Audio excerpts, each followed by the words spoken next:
Yo, what up? It's your boy, Matt McCormick. I'm here on the set of The Quick Take with the one and only baby communist himself. He just got back from the killing fields. He was taking care of some capitalists. I don't know why he chose to kill them, but he did. No, I was at a barbecue. This is ketchup. That's ketchup?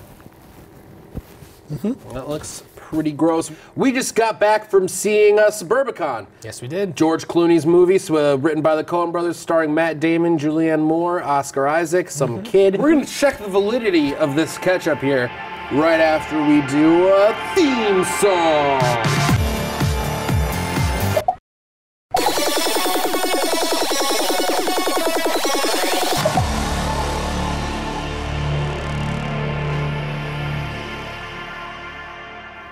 And welcome back to The Take.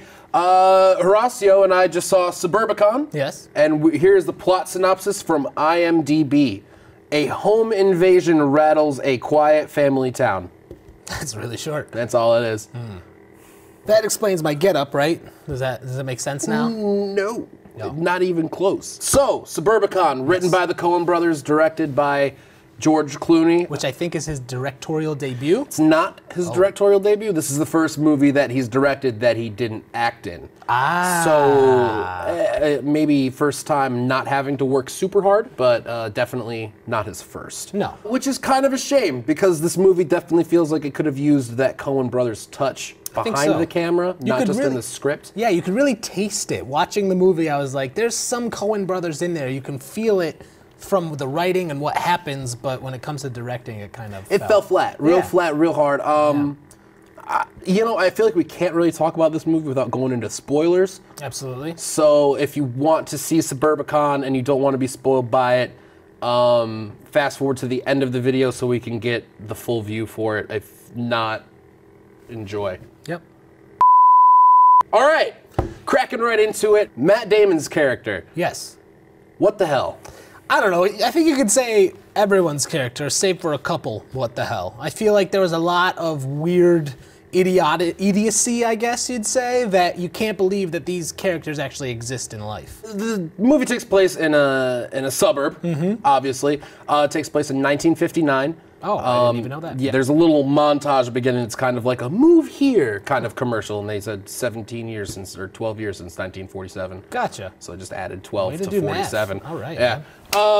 And basically the main plot point at the beginning is a black family moves into town. Yeah. And then immediately after, Matt Damon's family is caught in a home invasion and his wife is killed. Also played by Julianne Moore, who plays her sister as well. No, that's her twin. That's her twin. Yes. Yeah.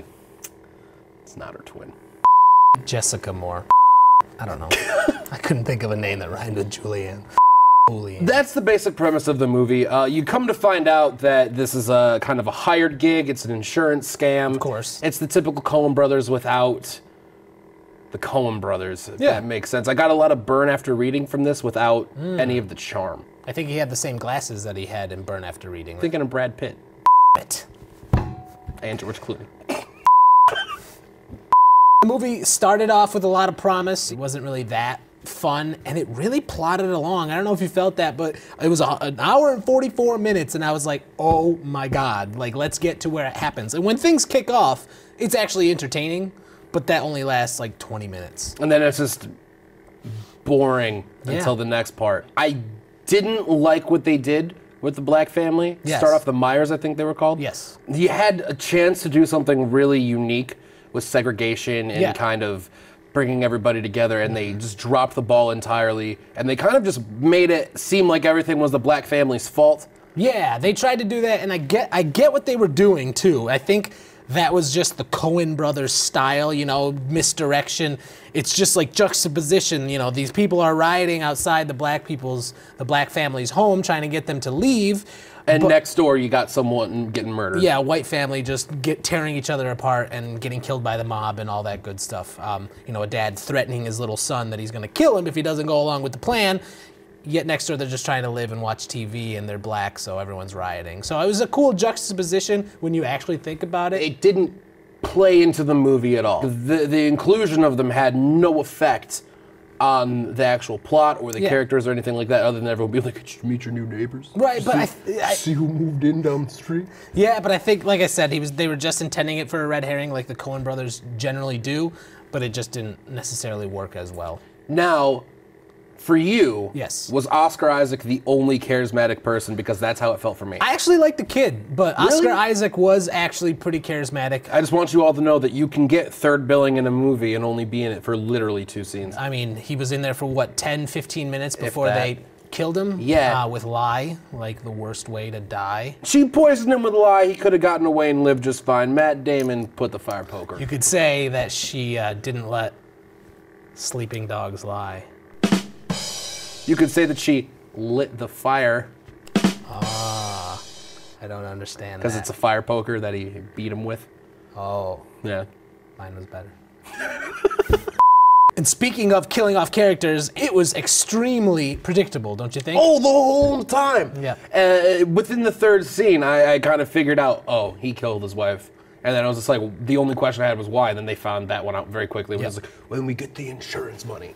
And you could tell, like, that he tried killing her before, because she starts off in a wheelchair. Yep. His original wife. Right. And you can tell that he kind of did that. Right, on the his first own. Julianne Moore. Yeah. No. His character just felt unmotivated. Everyone really felt unmotivated. And they all just felt too, like I said, too one-dimensional and too stupid to actually exist in real life. Yeah. And it's not like the typical stupid that you get with Coen Brothers movies, where it's obvious that, oh, these people do exist and this kind of shit could happen. Yeah. This is just people going a little too dumb. Yeah, I agree. I don't know. I just thought that the movie could have been better, and it was really kind of boring at times, and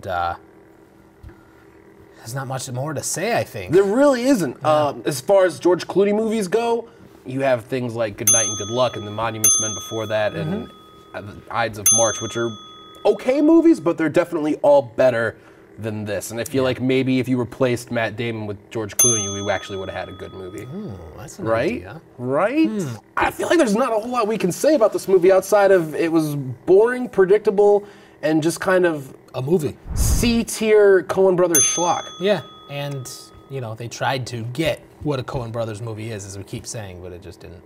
Didn't hit the mark. Didn't.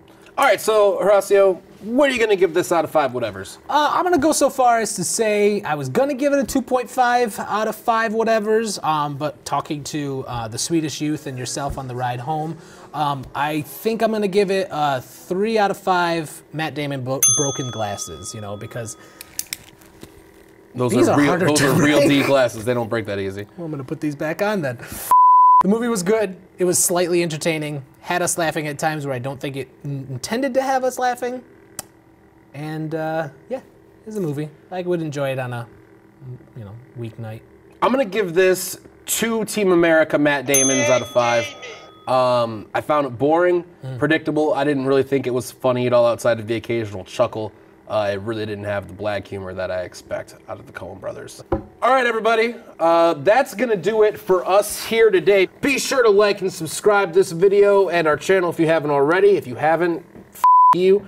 Follow us on Gmail, Facebook, Twitter, Instagram, all the social medias. I didn't do all that the last above. Time. Yeah, because you don't remember the shtick. Nope.